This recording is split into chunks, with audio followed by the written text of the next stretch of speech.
কাঁচা আমের এই টকঝাল মিষ্টি আচারটা খাওয়ার জন্য কিন্তু আমি সারা বছর অপেক্ষায় থাকি।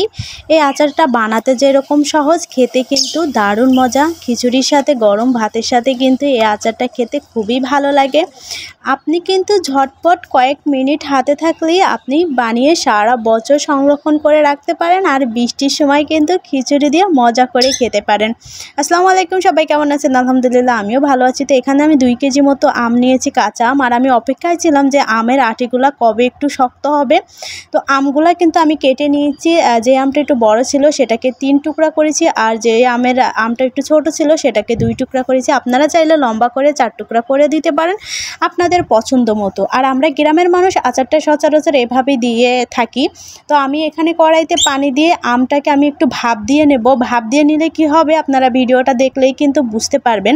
আমের কিন্তু নিজস্ব একটা কষ থাকে। যদি আপনি আমটা 2 থেকে 3 মিনিট ভাপ দিয়ে নেন তাহলে কিন্তু সেই কষটা বেরিয়ে আসে। তো আপনারা কিন্তু দেখলে বুঝতে পারতেছেন যে সেই কষটা কিন্তু বেরিয়ে আসতেছে। আর ভিডিওটা ভালো লাগলে অবশ্যই শেয়ার করে দিবেন। তো দেখছেন আমি কিন্তু 2 মিনিট মতো ভাপ দিয়ে নিয়েছি। এরপরে উঠিয়ে আমি 1 ঘন্টার জন্য রোদে দিয়ে নিয়েছিলাম। রোদের ব্যবস্থা না থাকলে আপনারা ফ্যানের নিচে দিয়ে রাখতে পারেন। তো আমি সরিষার তেল দিয়ে এখানে 5 ফোড়ন দিয়ে নিয়েছি আস্ত, আর রসুন দিয়ে নিয়েছি, একটু আদা বাটা দিয়ে নিয়েছি, আর এখানে আমি একটু জিরা মশলার গুঁড়ো দিয়ে নিয়েছি।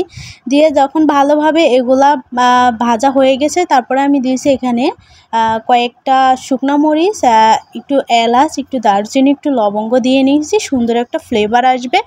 এরপরে কিন্তু আমি আমগুলো দিয়ে নিয়েছি। আর আমগুলো যখন হালকা একটু পানিটা শুকিয়ে গেছে তখন কিন্তু আমি এর পেছনের সাইডটা, যেই সবুজ অংশটাতে কিন্তু হালকা হালকা একটু কেটে নিয়েছিলাম যাতে মশলাটা এর ভিতরে যায়। এখানে আমি কালারের জন্য হলুদ আর লবণটা দিয়েছি। আপনারা হলুদটা না দিতে চাইলে স্কিপ করতে পারেন। আর এখানে আমি যেই 5 ফোড়নটা ভেজে রেখেছিলাম, ভেজে গুঁড়ো করে নিয়েছিলাম, সেই মশলাটাও কিন্তু দিয়ে নিয়েছি। আমি মশলাটা 2 ভাবে অ্যাড করবো আর কি। আর এখানে আমি হোয়াইট ভিনেগারটা দিয়েছি। হোয়াইট ভিনেগারটা দিলে কি হয়, আপনি আমের আচারটা সারা বছর এভাবে সংরক্ষণ করে রাখতে পারেন। আর আপনি যদি মনে করেন যে কিছুদিনের ভিতরে খেয়ে নেবেন তাহলে আপনি হোয়াইট ভিনেগারটা না দিলেও পারেন। তো এখানে আমি লাল মরিচের গুঁড়াটা দিয়েছি। আপনারা চাইলে শুকনো মরিচ ভেজে গুঁড়ো করেও দিতে পারেন। তো আমার কাছে ছিল লাল মরিচের গুঁড়াটা, আমি ওটাই ব্যবহার করছি। আর এখানে আমি চিনি দিয়েছি। আমি চিনি বেশি দিই নাই, কারণ টকঝাল মিষ্টির থেকে আমার ঝাল আচারটা একটু বেশি পছন্দ, এজন্য আমি অল্প পরিমাণে চিনি দিয়ে আমটাকে কষিয়ে নিচ্ছি। আর গলা গলা আমের আচার কিন্তু আমার খেতে বেশি একটা ভালো লাগে না, এজন্য কিন্তু আমটা আমি আস্তে আস্তে রেখেছি। কালার দেখেই কিন্তু জিভেতে পানি চলে আসতেছে। আমার আমের আচারটা এতটা পারফেক্ট হয়েছে।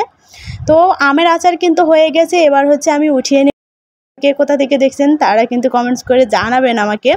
আর আপনারা কিভাবে আচার দেন সেটাও কিন্তু বলে যাবেন।